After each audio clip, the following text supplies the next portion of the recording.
good morning and welcome you all for today's session. As you all know, Mura Education Society's Arts, Commerce and Science College Sone, in association with Mayasa Foundation Pune, we are celebrating the Wildlife Week from 2nd to 8th October 2022. And this is a very wonderful opportunity to talk on the wildlife and the flora and fauna. So first of all, I would like to request Honorable Principal Dr. S.L. Laure sir to introduce today's program.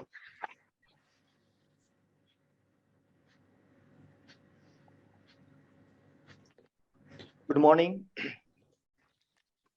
First, I welcome you all the students, teachers, and those who are participating from outside.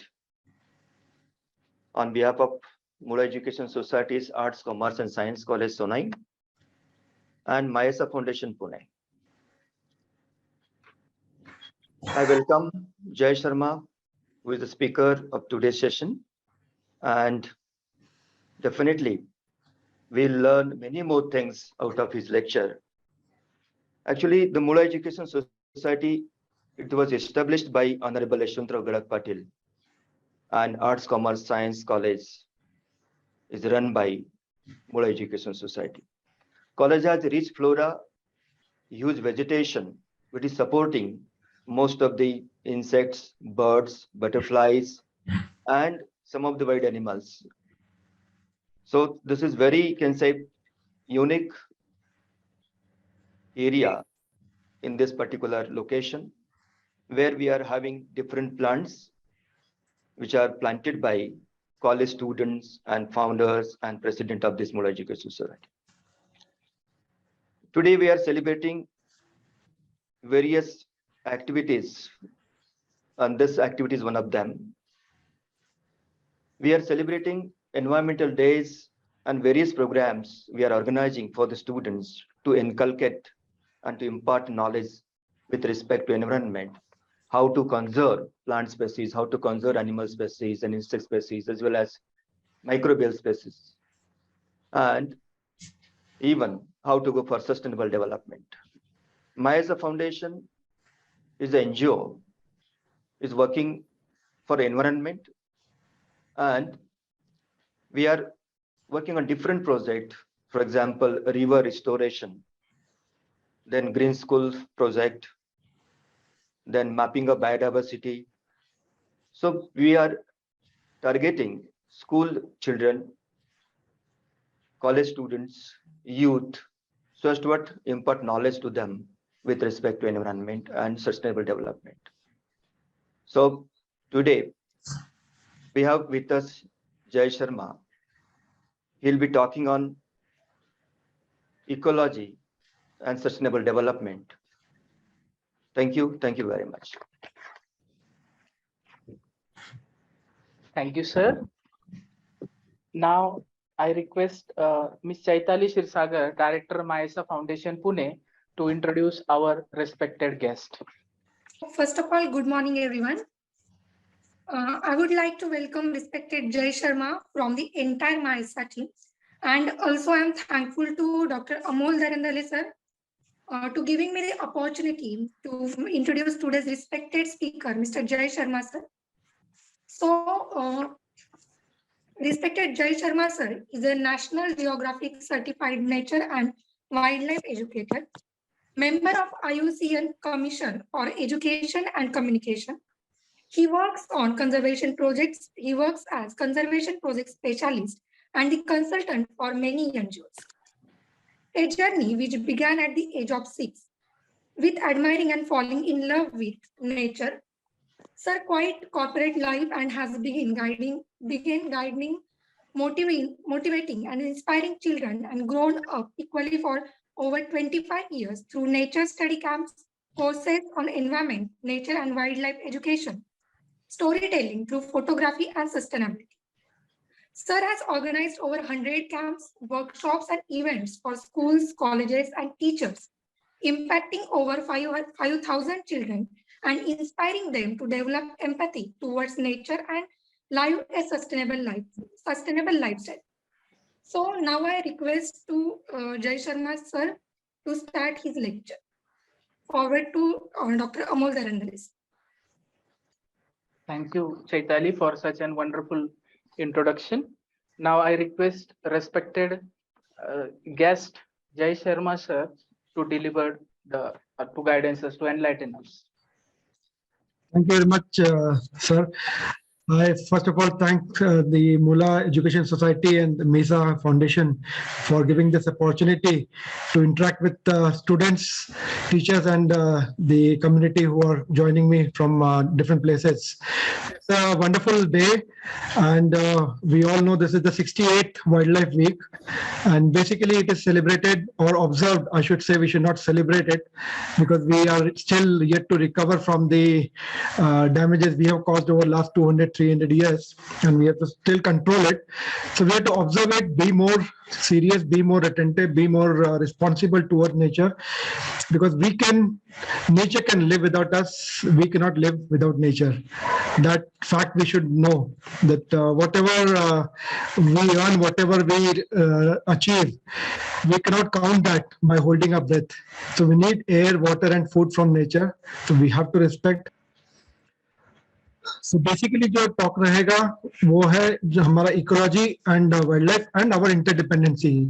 कैसे how we are dependent on it, how they are dependent on us, how can we save it. हम लोग ने शायद ये गलत समझ लिया कि हम लोग rulers हैं अर्थ के, but we are part of it. We are the guardians, we are the protectors. तो हमें वही role निभाना चाहिए, तभी दोनों तरफ बैलेंस रहेगा. हम अगर इकोलॉजिकल बैलेंस बिगाड़ते हैं, how it is affecting our health, our future, our planet life, वो हम देख रहे हैं और स्टडी कर रहे हैं. लेकिन हम लोग सिर्फ पढ़ते हैं, मार्क्स लेते हैं, पास हो जाते हैं, उसके बाद सोचते हैं हमारा काम नहीं है. नेक्स्ट जनरेशन देखेगी या साइंटिस्ट देखेगा या फॉरेस्ट ऑफिशियल देखेगा. नहीं, that is wrong notion. whichever line we take, whichever line we go into, whichever subject we specialize in, we have to be empathetic towards nature. We have to be responsible toward nature, because that's where we are living, and that is what is giving us life, food, and air. So to start with, there's a small link. चलिए मैं एक छोटी सी story सुनाता हूँ इसके लिए. ये जो चिड़िया है, this is called as green leaf warbler, which is a migratory bird. अब माइग्रेशन क्यों करती हैं, वो भी बहुत सारे कारण हैं. मोस्टली वेदर के कारण, फूड कंडीशन, फूड के लिए, और तीसरा टू सस्टेन और to propagate their families, multiply. तो ये कैस्पियन सी से यानी कि रशिया के ऊपर से आती है India, close to 20,000 kilometre away. छोटी सी चिड़िया है, 8 ग्राम के, मेरे हाथ पे बैठ सकती है. और ऐसी कई चिड़ियां हैं, ऐसी हजारों चिड़ियां हैं जो आती हैं इंडिया अपने ठंड के दिनों में यहाँ पे, because the temperature there in the European countries or the Caspian Sea is -70, -80, which is very harsh for such a tiny bird to survive. तो वो यहाँ आके अपना ठंड गुजारती है. जैसे हम लोग जाते हैं विंटर वेकेशन में गर्म जगहों पे और समर वेकेशन में ठंडी जगहों पे, वैसे ही वो भी आती हैं. और they come down till the Western Ghats, till Kerala, and that has been studied by one scientist called Dr. Madhusudan Katti during his PhD studies and thesis. तो उन्होंने 2 साल 3 साल इन बर्ड्स को स्टडी किया है. पहली चीज ये उन्होंने ऑब्जर्व करी कि कम से कम 50% बर्ड्स तो खत्म हो गई हैं. उसका दोषी भी हम हैं, क्योंकि the way we are developing in the name of development, we are causing destruction, more destruction than development. हम जंगल काट रहे हैं सिटी बनाने के लिए. सिटी बन रही है तो बड़ी रोड चाहिए, बड़ी नई कार आ रही है तो रोड के लिए जंगल काट रहे हैं. तो डीफ्रेगमेंटेशन कर रहे हैं फॉरेस्ट का. पहली चीज वहां हम इनको नुकसान पहुंचा रहे हैं, because they are tiny bird, they can't fly long distance in one go. बीच बीच में छुपना पड़ता है, रुकना पड़ता है. उस तरह से वो उनकी जनसंख्या आधी हो गई है और उनकी स्पीशीज पॉपुलेशन भी कम हो गई है. करीब 80 to 90 टाइप्स की वार्बलर हैं जो इंडिया आती है, लेकिन उनमें से 50% एक्सटिंक्ट हो चुकी हैं या on the verge of extinction है. तो जब ये बर्ड्स वहां आती हैं तो नेचुरली इनको खाना चाहिए. खाने में क्या, they are all insectivorous birds, so they feed on worms. And when they feed on worms, they control the natural in the natural way the population of worm becoming pest. जो हमने सुना है पढ़ते हैं लोकस्ट के population जब access हो जाती है तो कैसे क्रॉप को नुकसान पहुंच जाती है. The loss by locust or such pest to crops is close to $2 to $3 trillion per year. जो आपका इन्फ्लेशन को डिसाइड करता है, जो आपके प्राइसिंग के फ्लक्चुएशंस को डिसाइड करता है, कॉस्ट ऑफ लिविंग को डिसाइड करता है. These birds, along with say 50 such birds, live in that area. उन्होंने 2 से 3 स्क्वायर किलोमीटर का एरिया स्टडी किया और ये जाना कि अगर ये बर्ड्स नहीं है, जैसे से अगर मान लीजिए एक बर्ड 200 इंसेक्ट खा रही है पर डे, तो 50 बर्ड जो है करीब 10,000 इंसेक्ट खाती हैं. और अगर एक एक करके धीरे धीरे सब बर्ड खत्म होती हैं तो वो इंसेक्ट की population just becomes paste. That is the simple definition of paste. कोई भी चीज हद से ज्यादा जनसंख्या में या तादाद में पाई जाती है तो वो आगे जाके पेस्ट हो जाती है. तो शायद ह्यूमन भी उसी तरफ बढ़ रहे हैं अगर मैं गलत नहीं हूं तो. We are going to end of the society, we are going to finish all the food, the water, drinking water हम लोग कर ही रहे हैं pollute. और अभी तक हम उसका बहुत सी उसका आपने उसके बारे में सोचा है. सोचा अरे हमारा काम चल रहा है बस मी माई सेल्फ वाला एटीट्यूड से जो चल रहा है कि हम लोग सेफ हैं, आगे जनरेशन वो देख लेंगे. बट आगे जनरेशन ये जो बर्ड्स अगर जब खत्म हो जाएंगी तो कीड़ों को कौन खाएगा? अगर कीड़ा नहीं खाएंगे तो क्रॉप्स को क्या होगा, वेजिटेशन को क्या होगा? तो हर्बीवोर्स कहाँ जाएंगे? और अगर हर्बीवोर्स खत्म हो गए तो उनको कौन कंट्रोल करेगा? या ये क्या खाएगा? ये क्या वड़ा पाव खा सकता है, इडली डोसा खा सकता है? नहीं. He has to have. इसके लिए जरूरी है कि हर्बीवोर्स का हेल्दी पॉपुलेशन रहे और हर्बीवोर्स हेल्दी रहे उसके लिए जरूरी है वेजिटेशन हेल्दी रहे. वेजिटेशन हेल्दी रहे उसके लिए जरूरी है कि चिड़िया रहे जो इंसेक्ट के पॉपुलेशन को कंट्रोल करती है. यही हमने बचपन से पढ़ा है, food chain, food web, interdependency, symbiotic relationships. लेकिन हम सिर्फ मार्क्स के लिए पढ़ते हैं, हम कभी उसकी गहराई में नहीं जाते हैं. जैसे लावरे सर ने बताया कि आपका कैंपस बहुत खूबसूरत है, बहुत अच्छे वहाँ पे बायोडाइवर्सिटी है, तो क्यों ना उसको स्टडी करें, क्यों ना उसको ऑब्जर्व करें. तो हमें बायोडाइवर्सिटी क्यों चाहिए? आप यहाँ पे कुछ कॉमन बर्ड देख रहे होंगे, कुछ कॉमन कीड़े देख रहे होंगे, लेकिन ये बहुत इंटरेस्टिंग है. हम इनको देख के नजरअंदाज कर देते हैं. We ignore them, we feel what are they doing for us. They are not useful till we depend on them or till we know that yes we need them. तो ऐसी तरह से अगर आप देखें एंड्स, मैंने यहाँ पे क्यों छोटे छोटे जानवर छोटे छोटे रखे हैं, ऐसे हजारों लाखों जीव जंतु हैं जो हमारे लिए आवश्यक हैं, जो हम उन पे निर्भर हैं.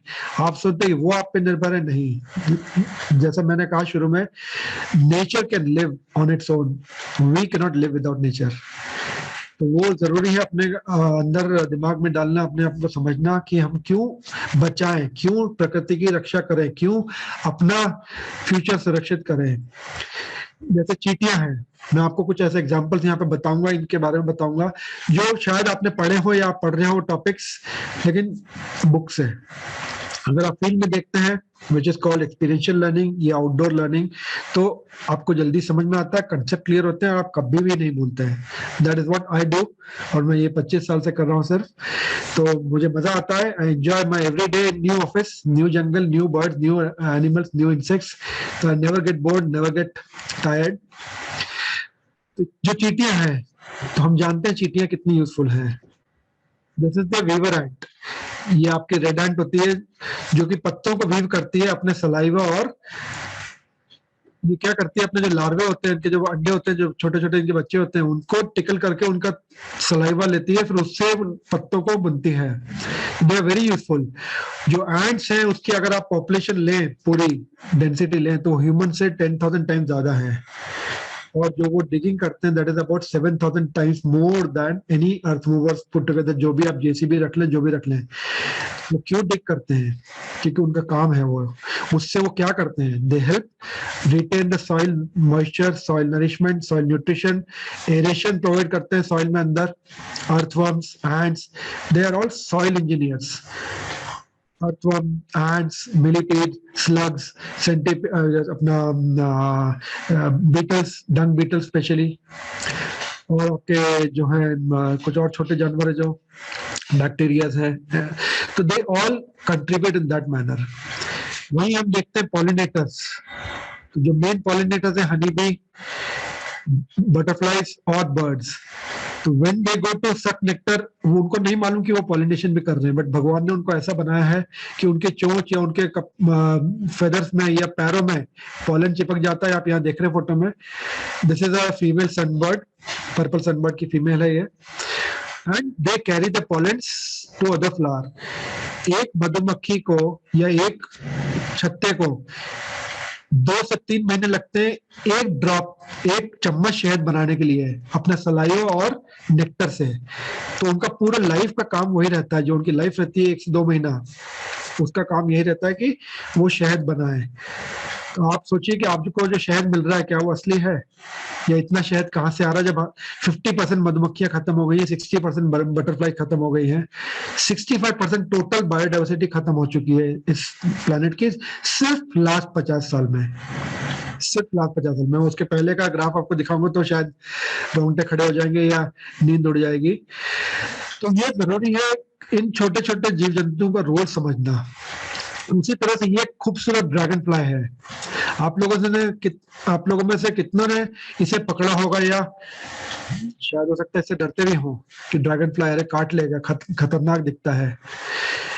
बहुत इंटरेस्टिंग कीड़ा है, बहुत इंटरेस्टिंग जीव है। इसके 3 वर्ल्ड रिकॉर्ड्स हैं। एक तो ये कि सबसे फास्ट इसका रिफ्लेक्स एक्शन है, आपसे 80 टाइम्स ज्यादा तेज देख सकता है। अगर आप इसकी तरफ कुछ फेंकेंगे तो ये स्लो मोशन में ऐसे देखेगा। मैं आपको कुछ छोटे वीडियोस दिखाऊंगा जिसमें आपको वो सब चीज समझ में आएगी। उससे क्या फायदा होता है कि ये छोटे छोटे कीड़ों को खाता है, सबसे ज्यादा ये आपके मच्छर खाता है। तो it's a ecological indicator. Again environmental science में, बायोलॉजी में आप पढ़ेंगे व्हाट आर इकोलॉजिकल इंडिकेटर्स। अगर लेक के पास में ड्रैगन फ्लाइज हैं, that means the lake is clean. If lake is too polluted, dragonflies नहीं है, that means you are susceptible to malaria, dengue and other mosquito borne diseases. तो ये 3 second में एक मस्किटो खाता है। आप उसकी स्पीड देखिए, तो दिन में कितने खाते हैं? लगभग 3 से 4 हजार। And it is cannibal, it eats other dragon flies also. दूसरा इसका रिकॉर्ड है, तीसरा इसका रिकॉर्ड है वर्ल्ड का लॉन्गेस्ट माइग्रेशन, इंसेक्ट माइग्रेशन। यहाँ से साउथ अफ्रीका तक जाता है, जिसमें इसकी 4 लाइफ साइकिल चेंज होती है, मतलब अराउंड 2 से 2.5 मंथ्स की एक ड्रैगन फ्लाई की लाइफ होती है। और it follows monsoon. Why it follows monsoon?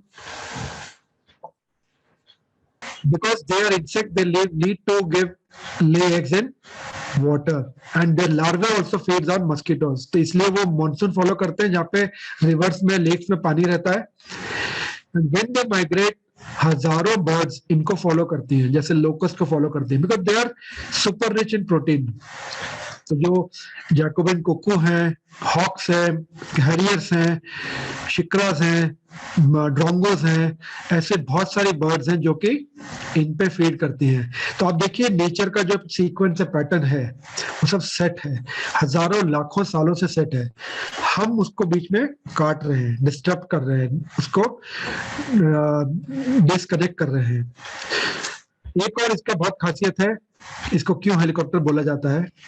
जो 4 विंग्स होते हैं, 4 पंख होते हैं इसके, वो इंडिपेंडेंट है। लेफ्ट वाला अलग हिलता है, राइट वाला अलग हिलता है, आगे का अलग हिलता है, पीछे का अलग हिलता है। तो वो ऊपर नीचे दाएं बाएं कहीं पे भी जा सकता है, इसलिए वो इतना एजाइल रहता है।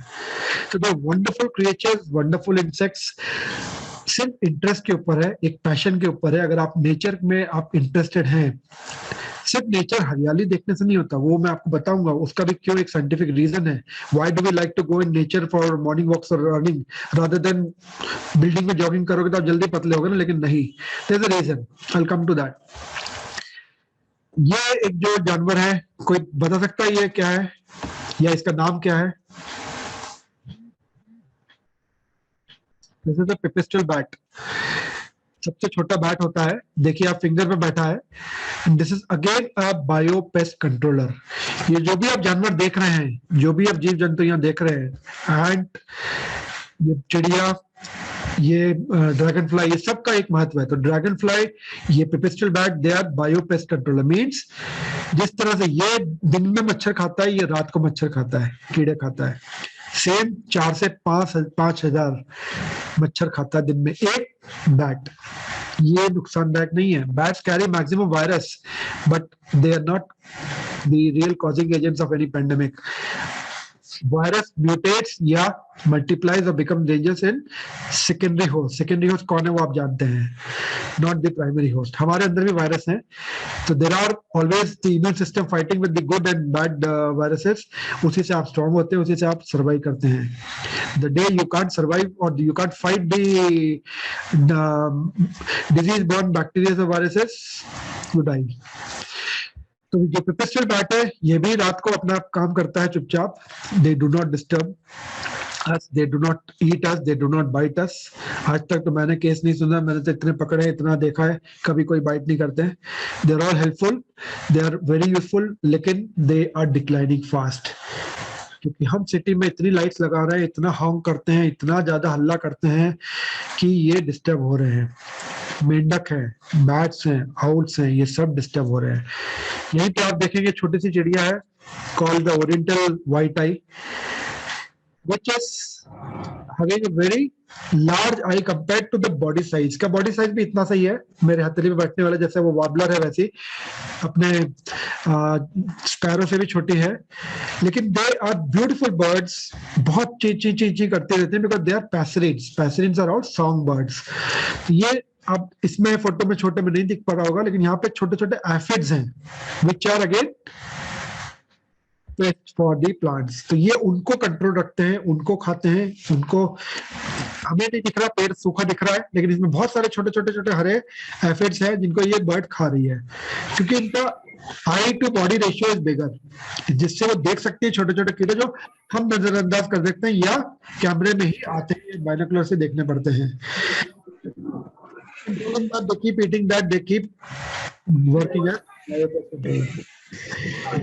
ये बहुत खूबसूरत आउल है, उल्लू है, जिसे हम जानते हैं जंगल आउलेट के नाम से। बहुत वैरायटीज हैं आउल्स की अगेन इंडिया में, मैंने करीब 8 से 10 देखी हैं। तो ये जैसी ये चिड़िया आएगी, ज्यादा बड़ी नहीं होती है, लेकिन बड़ी बड़ी चिड़िया उड़ जाती हैं आसपास से, डर के मारे चिल्लाती हैं, because this is a predator, this is a praying bird. And ये आपका बहुत बड़ा हेल्प करता है, ये और बार्न आउल्स आपके चूहे कंट्रोल रखने में। अगर आप एक पेयर चूहे का छोड़ देंगे, साल भर में वो 18,000 पेयर में मल्टीप्लाई हो सकता है, और वो 18,000 इंटू 18,000 आपका कोई कैलकुलेटर कैलकुलेट नहीं कर सकता। तो एक उल्लू जो है करीब से करीब 800 से 1000 चूहे खाता है साल में। सेम है ये आपका सांप।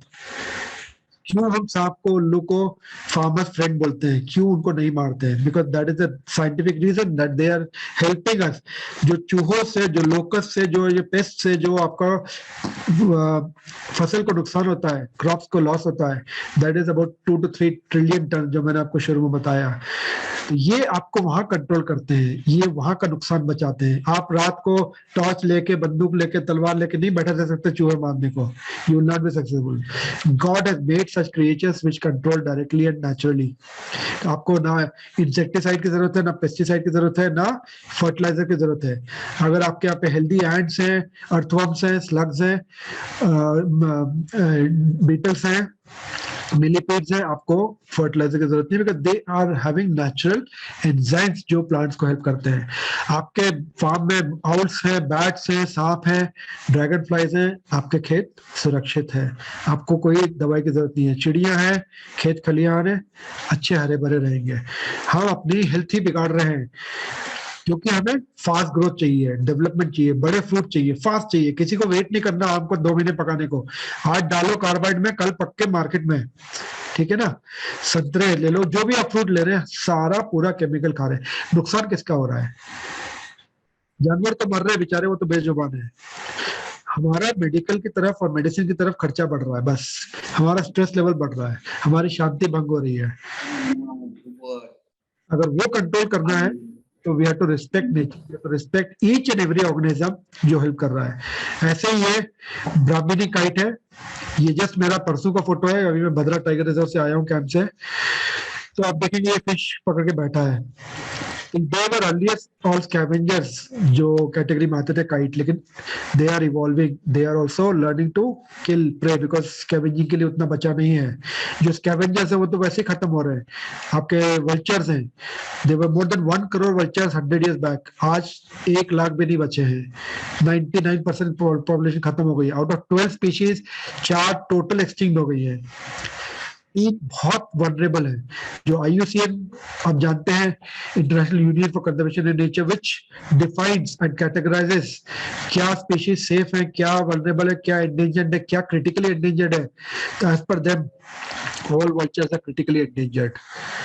बहुत से ऐसे और जानवर हैं, बहुत से ऐसे और जीव जंतु हैं जो इन बड़े प्राणियों को सेफ रखने में, हमें जो उनको देखना अच्छा लगता है, जंगल जाते तो क्यों हम सिर्फ टाइगर और एलिफेंट देखना चाहते हैं?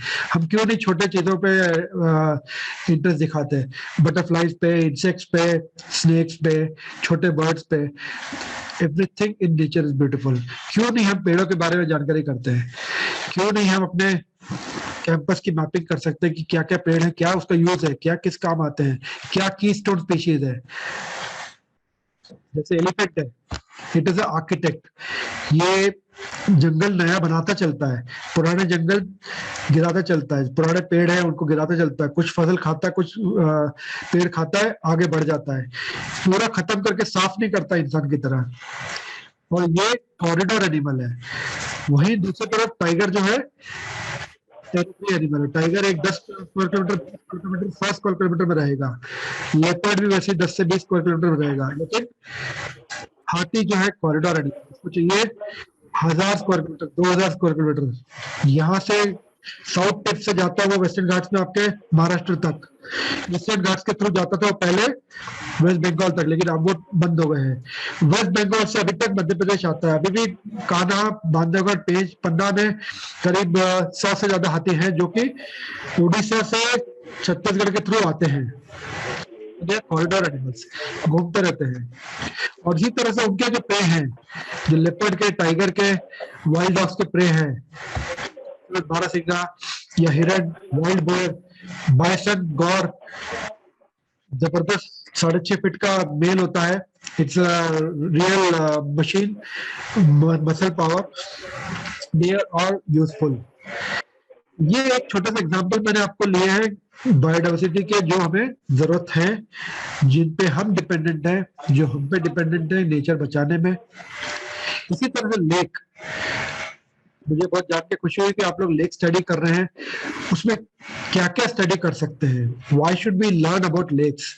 एक तो लेक प्लानिंग. हम क्यों फेल हो रहे हैं?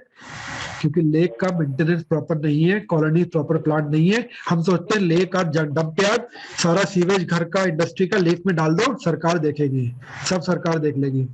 वहीं से हमारी शुरुआत होती है प्रॉब्लम की. आज सडनली डेवलपमेंट हो गया बैंगलोर का, पुणे का, तो हमें कॉलोनी चाहिए. लेक खा जाओ, एनक्रोच कर लो. सबसे इजी होता है ना, मिट्टी भरी और कॉलोनी तैयार. लेकिन क्या हो रहा है, बैंगलोर जैसी जगह में फ्लड आ रहा है जो कभी नहीं आता था 20 साल 50 साल में. क्योंकि जिस एरिया में फ्लड आ रहा है वहां पे करीब 70 लेक भरे हुए हैं, इसलिए आ रहा है. तो ये सब चीजें हमें ध्यान रखना. लेक में पॉल्यूशन, यूट्रिफिकेशन क्यों होता है? हम बुक में पढ़ते हैं यूट्रिफिकेशन क्या है, वाटर एसिड क्यों आता है, क्यों आते हैं. पूरा लेक फिल होने के बाद फिशेस क्यों मरते हैं? क्योंकि बायोलॉजिकल ऑक्सीजन डिमांड जो है, जो लिक्विड डिजॉल्व ऑक्सीजन है, वो खत्म हो गया है. आपके एल्गी और वाटर एसिड पूरा ले लेते हैं, आपका सनलाइट ब्लॉक कर देते हैं, तो नीचे कैसे पनपेगी life? How will the aquatic biodiversity survive? How will grow? तो एक बहुत थिन रिलेशन है, बहुत बैलेंस है, जो हमें बनाए रखना है. हम सोचते नहीं हमारे से क्या होगा, हमने एक प्लास्टिक फेंक दिया तो क्या होगा. एक एक करके हम 8 बिलियन पीसेस रोज के फेंकते हैं वर्ल्ड में सिर्फ. तो जो लेक्स है उसमें आपके 5-6 पॉइंट्स है जो आप स्टडी कर सकते हो क्यों उनका इंपॉर्टेंस है. Lake planning, lake maintenance, lake eutrophication, water testing, क्यों क्या लेवल्स बढ़ रहे हैं, किस कारण से बढ़ रहे हैं. अगर इंडस्ट्रियल एफ्लुएंट्स आ रहे हैं तो घर से आ रहा है सीवेज, तो आपका ऑटोमेटिकली 3 जो मेन न्यूट्रिएंट्स हैं वो घर के सीवेज से आते हैं, नाइट्रोजन, फास्फोरस एंड मीथेन। इसलिए लेक्स पॉल्यूट हो रहे हैं, यूट्रोफिकेशन हो रहा है, लेक्स में आग लग रही है। आपने पढ़ा होगा बैंगलोर के लेक का केसेस। इसी तरह से सबसे निग्लेक्टेड या सबसे कम स्टडी किया गया सब्जेक्ट है soil. Earth is the only planet which supports life.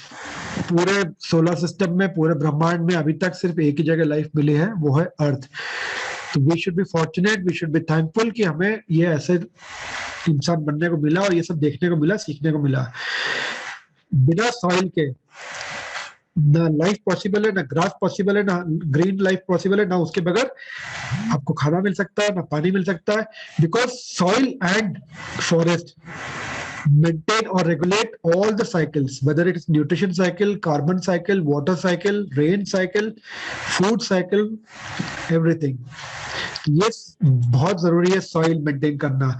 हमने पेस्टिसाइड फर्टिलाइजर से 60% वर्ल्ड की सॉइल डिग्रेड कर दी है। इंडिया में करीब 60 to 70%, क्योंकि सबको पॉपुलेशन बढ़ रही है, बहुत डिमांड ज्यादा है, फटाफट चाहिए, जेनेटिकली मॉडिफाइड फूड आ रहा है। नुकसान किसका हो रहा है? लॉन्ग रन में कौन सफर करेगा? कोई नहीं सोच रहा है। हमने अपना कमा लिया, हमारे पास पैसा है, हम खरीद लेंगे, बस उतना ही सोच हो रही है हर इंसान की। We are not going beyond individuals, we are not going to the society, we are not going beyond a community. वो सब हमें छोड़ के we are to equally work.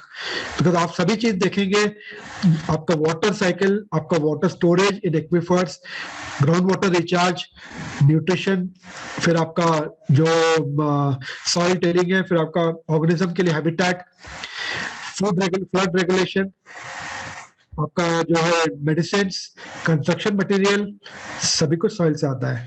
आप क्या आयरन के पत्थर खा के बोल सकते हैं कि मुझे आयरन मिल गया? नहीं, you need again those micro organisms under the soil जो आपको प्रोसेस करते हैं, डिसइंटीग्रेट करते हैं, सिंप्लीफाई करते हैं उस न्यूट्रिएंट को जो कि एब्जॉर्ब हो सके रूट्स में और आपको मिल सके थ्रू फूड, वेजिटेबल और फ्रूट्स और medicine. So everything is playing their role sincerely, coolly, slowly. कपड़े हमें वहीं से मिलते हैं, आपका सिल्क देख लीजिए आप, या कॉटन देख लीजिए, कहाँ से मिलता है आपको। तो सॉइल इज वेरी नेसेसरी, जिसमें आपका लाइफ स्टार्ट होती है, but we are degrading. Carbon सबसे ज्यादा जो है सिक्वेस्ट्रेशन सॉइल करता है, प्लांट से डबल, एटमॉस्फेयर से डबल। वो मैं आपको एक स्टैटिस्टिक्स में दिखाऊंगा अभी। तो ये सब कहाँ है? मिलते हैं हमें फॉरेस्ट में। बट अनफॉर्चुनेटली फॉरेस्ट का क्या हाल हो रहा है? एक सेकंड में एक फुटबॉल फील्ड के वर्थ फॉरेस्ट कट रहा है किसी न किसी कोने में। उसका इम्पैक्ट आपको एक दिन में नहीं होता है। अमेज़न आपको 21% ऑक्सीजन देता है, लेकिन अमेज़न 50% डिग्रेड हो चुका है। तो आपका जो ऑक्सीजन लेवल से कम होते जा रहा है। क्यों डायनासोर बड़े थे? क्यों? why the animals during the Jurassic or Jurassic age or the other ages were bigger? Because oxygen level was above 50%. They could breathe freshness. They could breathe more. That's why they were growing bigger and they had ample food. Why are they getting smaller? Because आपका आज का oxygen level is close to 18% and pollution is more. तो हमारे सारे जो pandemics हैं, सारे diseases हैं, दैट इज एक अलार्म है, वो एक आपके लिए इंडिकेटर है कि संभल जाइए, otherwise we are going to face severe drastic situations. तो जो फॉरेस्ट है that gives us everything, that supports us in everything. तो मैं आपको जो कार्बन सिक्वेस्ट्रेशन का बता रहा था, व्हाई हम एक बड़ा सब्जेक्ट बना लिए ग्लोबल वार्मिंग को और क्लाइमेट चेंज को। It's very simple, it's very directly related. अगर आप देखें जो बोरियल फॉरेस्ट है, ये लाइट ग्रीन कलर में फॉरेस्ट का कार्बन स्टोरेज है, डार्क ग्रीन कलर में सॉइल का है। आप किसी भी कंडीशन में देखें, सॉइल डबल ट्रिपल स्टोर करता है। आपका कितना भी घना फॉरेस्ट हो, नीचे आप देखेंगे तो 344 gigaton, 1 gigaton is 1 billion turns. 344 billion turns carbon storage करता है एक अच्छे फॉरेस्ट में सॉइल। क्योंकि अल्टीमेटली प्लांट्स क्या है? They're all carbon sinks. They keep storing carbon, they keep giving out oxygen, they keep giving other nutrients. When they die, that carbon is converted back through these decomposers, the termites, ants, and back to the soil. And it is stored in the soil. Again, goes back to plants. Carbon is the most essential element. लेकिन हम क्या कर रहे हैं उसका imbalance. हम पेड़ काट रहे हैं so that carbon absorption कम हो रहा है. Soil degrade कर रहे हैं, carbon absorption कम हो रहा है. बढ़ेगा कहाँ वो आपका टेम्परेचर ही बढ़ाएगा ना, because that's the greenhouse gases, that's what is blocking the sun, that is what is trapping the heat. आप टेम्परेट फॉरेस्ट देखें, टेम्परेट ग्रासलैंड देखें, ट्रॉपिकल फॉरेस्ट देखें, डेजर्ट देखें, टुंड्रा देखें, सब में सॉइल का storage is 100 times 200 times more. लेकिन यहाँ देखें आप वेटलैंड्स, द मोस्ट इंपॉर्टेंट, जिनको हम सोचते हैं कि ये तो बेकार है, छोटे पॉन्ड्स, छोटे एस्चुरीज, छोटे आपके लेक्स, ये सब बेकार है, वेस्ट है. नहीं, सबसे ज्यादा 643 गीगाटन्स इतना कार्बन सिंक, कार्बन स्टोर करते हैं ये. अगर आपको 2050 में अगर आपको चाहिए कि कार्बन का बैलेंस हो एटमॉस्फेयर में, वी रिड्यूस टेम्परेचर, अगर हमने 1-2 डिग्री टेम्परेचर नहीं रोका 1-2 डिग्री बढ़ने से, क्या उसके आफ्टर इफेक्ट्स होंगे वो भी मैं आपको अभी बताऊंगा. तो जो सॉइल आप देखेंगे टोटल 2500 गीगाटन स्टोर करता है, atmosphere 8000 gigaton, plants and animal 560 gigaton. कितना इंपॉर्टेंस है सॉइल का और प्लांट्स का एक बैलेंस होना. 15.6 gigaton CO2 total forest absorb करते हैं, उसका 3 times of USA. 8.1 gigaton CO2 leak back होता है एटमॉस्फेयर, मतलब 50%. अगर ये फॉरेस्ट कटते रहे तो ये बढ़ता जाएगा और अल्टीमेटली अपना इम्बैलेंस और बढ़ेगा. क्लाइमेट चेंज के ऊपर हम और सब्जेक्ट बना लेंगे और कोर्सेज बना लेंगे और स्टडी करते रहेंगे, सॉल्यूशन कुछ नहीं निकालेंगे. छोटे छोटे स्टेप से ही, अगर हमने प्लास्टिक पॉल्यूशन बढ़ाया, हमने एक पेड़ काटा है तो हमें ही लगाना है, हमें ही इसको रोकना है. स्टार्ट फ्रॉम सेल्फ, फिर धीरे धीरे आप बढ़ाएं उसको. मेरा काम यही है, मैं 40 स्कूलों के साथ काम करता हूँ, मैं सब में यही प्रमोट करता हूँ. ऑर्गेनिक गार्डन प्लांटेशन, 1000 प्लांट नहीं लगाते, हर साल सिर्फ 5 लगाइए, पर उनको मेंटेन करिए जैसे हमारे पेरेंट्स ने हमको नर्चर किया. जब तक हम इंडिपेंडेंट नहीं होते, हमें वो प्रोटेक्ट करते हैं, हमें कंजर्व करते हैं, हमें सब कुछ देते हैं. वैसे ही आपको छोटे पौधों को एक नर्सरी की तरह से प्रोटेक्ट करना टिल दे आर इंडिपेंडेंट, कि उनको मवेशी नहीं खा पाए, उनको कोई नुकसान नहीं पहुंचा पाए, और फिर वो आपको हेल्प करेंगे जिंदगी भर. अगर वो पौधे की लाइफ 5 साल है, 5 साल, उसकी लाइफ 500 साल है, 1000 साल है तो 1000 साल तक. पर ईयर एक जो आपका बैनियन ट्री है, फिग ट्री है, वो क्यों कीस्टोन स्पीशीज होता है? Because it's controlling and supporting its environment around it. वो आपको 1 साल में करीब 50 टन ऑक्सीजन देता है, 50 टन कार्बन डाइऑक्साइड लेता है. And it supports all life form. सारे जानवर, सारे कीड़े मकोड़े उस पर डिपेंड करते हैं, या तो फ्रूट्स खाने में, या घर बनाने में, या छुपने में. एंड उसके जो रूट्स है बहुत लंबे फैलते हैं. It hold the soil. Grass को सपोर्ट करता है. Grass is the first soldier of taking the impact of rain. ये बहुत छोटी छोटी चीजें हैं जो लिंक है, जो कि इंटरडिपेंडेंस, इंटरकनेक्शन है, जो हम सोचते हैं हमारे काम के नहीं. हमारे तो बस अच्छे मार्क्स लाके अच्छा जॉब मिल जाए बस, उसके बाद हमें 5 दिन बाद सेम एग्जाम दे तो शायद सब फेल हो. That is our education system. उससे बाहर निकल के we should learn beyond that and understand. अब हम सोचते हैं कि हमारा फ्यूचर कैसा रहेगा. We imagine, we design AI में, artificial intelligence में, data analytics में. It will be beautiful, it will be wonderful. It's going to be like this. But unfortunately, it will be like this. We will hardly have green and blues, that is trees, forest and gardens, and rivers or lakes, ponds. The green blue khatam ho gaya, आपका gray bus building. There will be about 30 cities including Miami, Bombay, Chennai, Colombo, Tokyo, which will submerge underwater just by 2 degree to 4 degree increase in temperature, because आपका sea level बढ़ रहा है. sea level बढ़ेगा तो coastal cities automatically. अब आप देखिए अर्थ का लैंड रेशियो कितना है पानी से. It's just about 30%. उस 30% का कितना परसेंट लैंड फॉरेस्ट है? उसका 30%. तो हैबिटेबल लैंड कितना है जिसमें हम रह रहे हैं? जस्ट 4%। उस 4% का आपका अगर 20-30% लैंड चला गया समुद्र में या डूब गया, कहाँ रहेंगे आप? आगे जो पॉपुलेशन हमारी हर पहले 200 साल में डबल होती थी, आजकल 50 साल में डबल हो रही है, कहाँ जाएगी? Think of the repercussion, the impact, the destruction which is going to cause. So there will be only these kind of problems which are going to increase. क्योंकि जिस तरह से हमारी पॉपुलेशन बढ़ रही है, we are using double the resources. हमारी dependency और डबल बढ़ रही है नेचर पे. कहाँ से आ रहा है खाना? मार्स से नहीं आ रहा, चांद से नहीं आ रहा है. कहाँ से आ रही हवा? नेपट्यून या प्लूटो से नहीं आ रही, जुपिटर से नहीं आ रही, सब यही अर्थ आपको प्रोवाइड कर रहा है.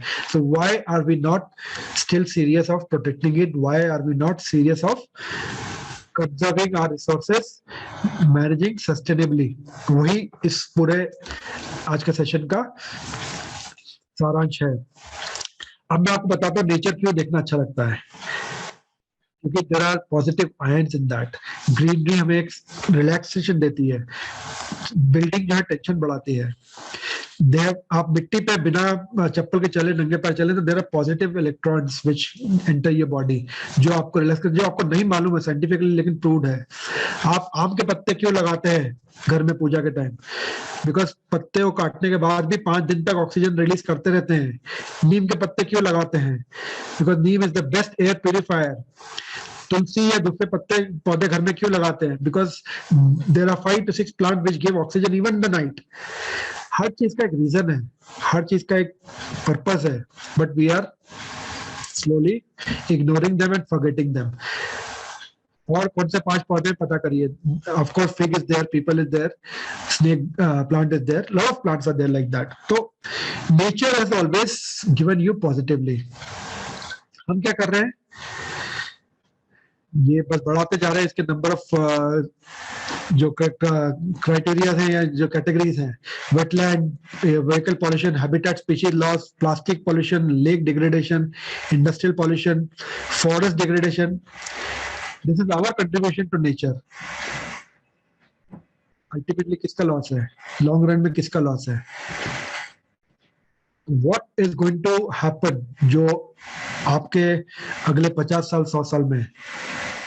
Amazon will turn into savanna, then slowly it will turn into desert. Biodiversity losses, floods, global warming, pollution, overpopulation, food shortage, extreme weather. To give you some examples or some figures,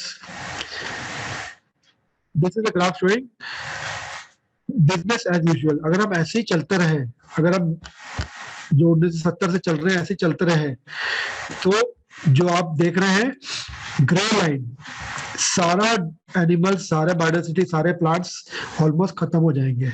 हम सिर्फ artificial, मैं बहुत हंसता हूँ ये लोगों को, उसमें पूछता हूँ कई बार कि आप वो जंगल काट के फार्म हाउस बना रहे हैं, फिर गमले में पौधा क्यों लगा रहे हैं? आप वही उसमें छोटा सा घर बना के वो पेड़ क्यों नहीं मेंटेन कर सकते जो वहां हजारों सालों से हैं? आप वहां ग्रीनरी के लिए गए हैं या बिल्डिंग बनाने गए हैं? तो उनके पास जवाब नहीं रहता. तो ऐसे ही वेस्टर्न घाट्स का भी पूरा डिग्रेडेशन हुआ है. पुणे के पास में भी आपने देखा होगा, महाबलेश्वर और पंचगनी और उस साइड में बड़े बड़े फार्म हाउस बन रहे हैं लेकिन पेड़ कट रहे हैं. हम लगाते हैं पौधे गमले में कि बस एक छोटा सा कोना दिखे ग्रीन, वो नहीं है नेचर. तो अगर हमने अभी एफर्ट्स लिए, अभी उनको प्रोटेक्ट करना चाहा, तो कुछ हद तक अगले 70 साल में बच सकता है. और अगर हमने बहुत ज्यादा एफर्ट लिए, बहुत ज्यादा प्रोटेक्शन किया, सस्टेनेबल प्रोडक्शन, सस्टेनेबल कंजम्पशन, ये सबसे जरूरी है. मुझे 4 रोटी चाहिए, मैं 4 ही रखूं, मैं 10 नहीं रखूं टिफिन में और 6 बर्बाद कर दूं, या पड़ोसी से नहीं चुराऊं और अपने फ्रिज में भर लूं. कभी आपने शेर को देखा है 4 हिरन मार के रखते हुए कि मैं इसको अगले महीने खाऊंगा? For your information, a tiger hunts only or needs about 20 to 30 deers or सांबर्स और बाइसन्स इन अ ईयर. हर दिन नहीं खाता वो, हर दिन सफल नहीं होता, हर दिन नहीं मारता है. अगर उसका पेट भरा तो उसके पास से भी हिरन निकल जाते हैं, कुछ नहीं करता है. वो हमने देखा है, because I have been walking with tigers, elephants, wild dogs during tiger census, elephant census. I have seen their behaviour. मैंने फेस टू फेस देखे 50 tiger.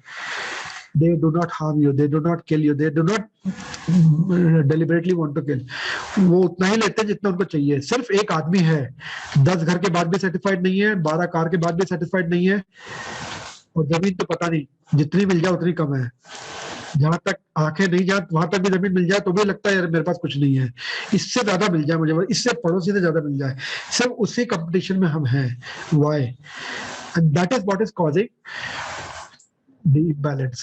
If you see history, if you see the past civilizations, आप Mesopotamia देखें, मोहनजोदड़ो देखें, Indus देखें, Angkor Wat देखें, कोई भी देखें, they have thrived or perished because of nature. पानी और फूड रहा है तो आदमी ने माइग्रेट किया, वो बसे हैं, जब वहां खत्म हो गया है सिविलाइजेशन खत्म हो गए हैं। तो आप ये मत सोचिए कि we are safe, we are already developing the conditions कि हमको भी माइग्रेट करना पड़े। हम आज करते हैं for jobs, for education, for proper good food. वही चीज आगे ज्यादा होने वाली है, और आपके जो नेक्स्ट वॉर्स है वो भी उसी लिए होंगे। One of the reason for Ukraine Russia war is also that, because Ukraine is one of the leading manufacturers or producers of lot of crops, sunflower oil, maize, grains, lot of things. तो आगे के wars इसीलिए होंगे। तो why do we need that? Why can't we live sustainably? हमें जो अगर एक स्कूल में बच्चे ड्रॉप करना है तो क्यों 4 पेरेंट 4 गाड़ी से जाते हैं? क्यों वो अपना ईगो अलग रख के एक गाड़ी में बच्चे नहीं ले जा सकते? क्यों स्कूल बस में नहीं भेज सकते? शान के खिलाफ। क्योंकि आदमी को ही ऐसा बनाया है भगवान ने, जिसमें एक एक्स्ट्रा बुद्धि दे दी है। These are the facts जो आपको जुड़ाने के लिए काफी हैं, जो आपके दिमाग में अगर बैठ गए तो it will be very tough for you not to think of nature. More than 1 million plant and species face threat of extinction, which are having about 680 vertebrates. I think 40% खत्म हो जाएंगे, और 20% नेटिव स्पीशीज खत्म हो गए हैं, 33% coral reefs extinct हो रहे हैं, 1/3 of all marine life will be extinct, 68% सब देखिए आप पिछले 50 साल में। And these are facts from IUCN, United Nations, WWF, all National Geographic. In सबके facts है, I'm not giving you any vague figures.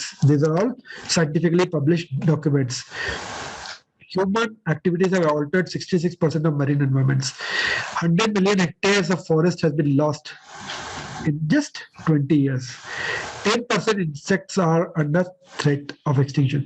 ये जो जानवर है orangutan, this is a total arboreal animal. ये कभी जमीन पे नहीं आता है, लेकिन देखिए उसके जंगल कट गए तो बेचारा कैसे क्रॉस करेगा एक जगह से दूसरी जगह? It is forced to come down and it is getting extinct. Polar bear is getting extinct because of ice melting, sea levels rising. So this is a जो हम बड़ी बड़ी बात करते हैं क्लाइमेट चेंज, उसके लिए this is the impact, the food shortage, the land shortage for living, the medicine और the disease increase, extreme weather, क्या क्या होगा आपको, कितने स्पीशीज एक्सटिंक्ट होंगे, कॉस्ट ऑफ लिविंग कितना बढ़ेगा।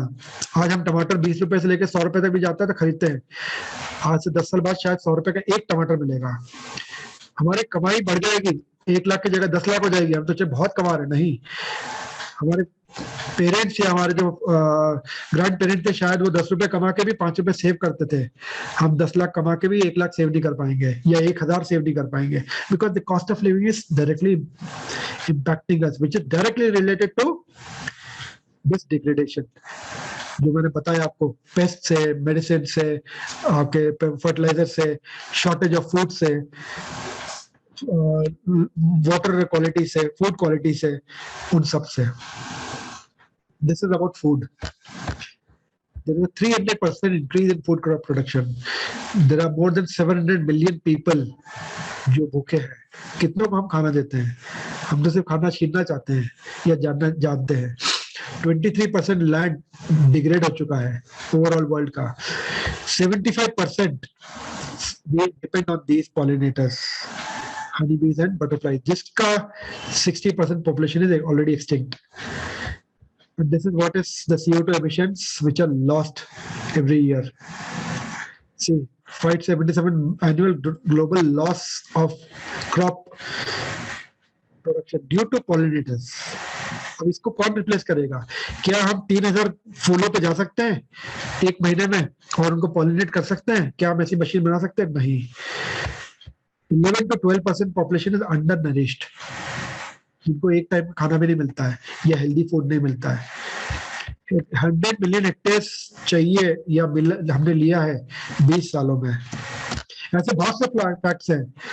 सबसे बड़ा कंट्रीब्यूशन हमारा द ग्रेट पैसिफिक गार्बेज, जो आप अगर एक मैप पे देखेंगे, गूगल पे देखेंगे, between US and England and Canada, ये सबसे बड़ा एक आइलैंड जैसा हो गया है। इतना ज्यादा हमने प्लास्टिक फेंका, 8 million pieces per day, 12 million pieces, 12 million turns एक साल में। ऐसे फैक्ट्स अगर आप देखेंगे, मरीन लाइफ सबसे बड़ा टर्टल खत्म होने से क्या इफेक्ट हुआ? जेलीफिश बढ़ गई है, बिकॉज जेलीफिश को और कोई फिश नहीं खाती है, जेलीफिश पॉइजनस है, टर्टल खाते हैं। टेम्परेचर 1-2 डिग्री बढ़ने से क्या हुआ? Jellyfish multiplied in millions and they are eating away all the fishes. आपने वो केल्प काट लिया, क्या हुआ? ऑटर्स खत्म हो गए, आपके सी लायंस खत्म हो गए। इट्स अ डायरेक्ट इम्पैक्ट जो आपका फूड चेन, फूड वेब आप तोड़ रहे हैं, which we are not realising अभी भी।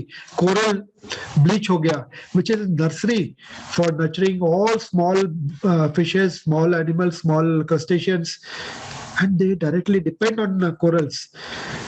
तो इस तरह से हम जो है पूरा नुकसान कर रहे हैं। ऑलमोस्ट 100% टर्टल्स प्लास्टिक खा रहे हैं। जो गोस्ट नेट्स है, मतलब आपने जो नेट्स छोड़ दिए, टूट गए, डैमेज हो गए, हमने 100 साल से जो फिशिंग कर रहे हैं, वो नेट्स भी अंदर आज भी फिशेस को मार रहे हैं। Still they are being trapped in that and dying. 7,05,000 tons discarded fishing net पड़ा है समुद्र में, क्योंकि हम कोई चीज तभी इस्तेमाल करते हैं जब तक वो अच्छी है, उसके बाद फेंक दो। कहाँ फेंकना वो नहीं जानते हम, कैसे उसको रिसाइकिल करना है, कैसे उसको प्रोसेस करना नहीं जानते, हमारा काम नहीं है। I've done my job, I've done, now this thing is useless to me, throw it away. And that is what is causing all the damage to nature. So what do we need to do? Have a balance. Green blue, ये आप जो grey देख रहे हैं buildings हैं, green देख रहे हैं गार्डन्स हैं, ब्लू देख रहे हैं लेक्स हैं। तो we need to create that balance, we need to contribute. कैसे कंट्रीब्यूट कर सकते हैं? आपका कैंपस है, वहीं से स्टडी कर सकते हैं। You can do lot of biodiversity studies, life cycle studies, phenological studies, आपका टेस्टिंग कर सकते हैं, सॉइल वाटर रेगुलरली चार्ट कर सकते हैं, आप मैपिंग कर सकते हैं कैंप का, अपने कैंपस का बायोडाइवर्सिटी, अपना उसका movement. You can learn about nation habitats. ये सब आप पढ़ चुके हैं या भूल चुके हैं या पढ़ रहे हैं सिर्फ मार्क्स के लिए। आप वहीं देख सकते हैं कि क्यों एक चिड़िया का बीक ऐसा क्यों वांट करती, क्यों गार्डन बर्ड लेक में नहीं रहती, लेक बर्ड गार्डन में नहीं रहती, प्रेडेटरी बर्ड्स हवा में क्यों रहती हैं, ग्रास में क्यों नहीं बैठती हैं। You will understand the niche and habitat difference, you will understand the behavior, you will understand mixed group foraging क्या होती है। तो आपको कोई ऐसे कोर्स करने की जरूरत नहीं है, it's only your interest, passion. Develop pollinator gardens, आप अपने सोसाइटी में करिए, छोटे छोटे स्कूलों में करिए, 1 से 2, 2 से 5, 5 से 50, ऐसे ही मूवमेंट बनता है, एक बार में कुछ नहीं होता है। अडॉप्ट करिए कोई पास के गार्डन को, लेक को, वहां पे एक अवेयरनेस करिए, क्लीन करिए उसको, वहां के वो स्टडी करिए लेक्स का वाटर, वहां के लोकल जो अथॉरिटीज हैं, लोकल गवर्नमेंट ऑफिसर, उनको इन्वॉल्व करिए, वहां उनको एनफोर्स करिए, इंसिस्ट करिए कि एसटीपी प्लांट्स हो, क्योंकि जो आप फिश खा रहे हैं लेक की, वो भी तो आप ही खा रहे हैं ना। वो अगर पॉल्यूटेड है तो आपको क्या क्लीन फिश मिल रही है? नहीं, ये आपको सब नेचर दे रहा है। Plants do, the trees play a role in climate amelioration, phytoremediation, ये सब आप पढ़ रहे हैं बीएससी में या आपने पढ़ा है 11th-12th में। What is that? नथिंग। आपका पॉल्यूटेड न्यूट्रिएंट्स को, पॉल्यूटेड एलिमेंट्स को लेना है, वो क्लीन करके आपको क्लीन देते हैं। आप एक सीवेज में टमाटर का बीज फेंक दीजिए या मिर्ची फेंक दीजिए, पौधा हेल्दी उगेगा, मिर्ची उसकी सेफ ही रहेगी, आप ईट खा सकते हैं। That will not be polluted, that's the property of a tree. वो आपका जो सॉइल में जितना भी आप पॉल्यूटेंट डाल रहे हैं उसको वो क्लीन करते हैं. That is their natural property, that is the natural role, and why are we destroying that only? तो ऐसे आप बहुत सारे एक्टिविटीज कर सकते हैं. कार्बन फुटप्रिंट, व्हीकल पोल्यूशन से आपका carbon plus noise pollution reduce कर सकते हैं. ऑर्गेनिक प्रोडक्ट यूज कर सकते हैं, ऑर्गेनिक गार्डनिंग कर सकते हैं, वर्मी कंपोस्टिंग सेंटर्स कर सकते हैं. यहाँ पे मैंने कम से कम 10 स्कूलों में चालू कर दिया है. स्ट्रिक्टली उनको बोला जब पत्ते गिरते हैं पेड़ के कैंपस के, उसको जलाएंगे नहीं. That's very useful. उसको वापस उसमें आप डालिए ऑर्गेनिक बिन में, कंपोस्ट बनता है. आपके ही प्लांट्स हेल्दी हैं, आपका ही कैंपस हेल्दी हो रहा है, and you are only helping next campus also. आपके आसपास जो लोग रह रहे हैं वो बोलेंगे कि हाँ देखो ये कॉलेज ने, स्कूल ने हमें हेल्दी एटमोस्फेयर दिया है. ऐसे आपको अवेयरनेस करनी है, और अल्टीमेटली ये डिसाइड करना है कि आप ट्रायंगल में टॉप पे रहें या सबके साथ मिलकर रहें. That's all is my presentation. छोटा सा एक दो वीडियो मैं आपको दिखाना चाहूंगा, then we can go to some questions. और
ठीक है, ठीक है. सर, मैं वोट ऑफ थैंक्स यहाँ देना चाहता हूँ, पर उससे पहले जो मेरे ऑब्जर्वेशंस है क्लास के बारे में, सर मैं थोड़ा 2-3 मिनट लूंगा सर. जी, So what is important, that what I have learned from this class, very important, it reminds me that everything in the nature has a purpose, has a role to play. Even the non-living thing has a role. A chair has a role, a table has a role. So the $1,000,000 question is, what is our role? और sir ने बहुत अच्छा बताया कि nature can sustain itself, but what about us? We cannot live without the nature. And see, sir ने बहुत अच्छा connection के बारे में सर आपने बहुत अच्छा बताया. And it reminds me the universal consciousness, how everything is depend on one another. Everything is connected. Nature is connected. And see, sir has used very important, very short terms are very good keywords: soil engineers, pollinators, biopest controllers.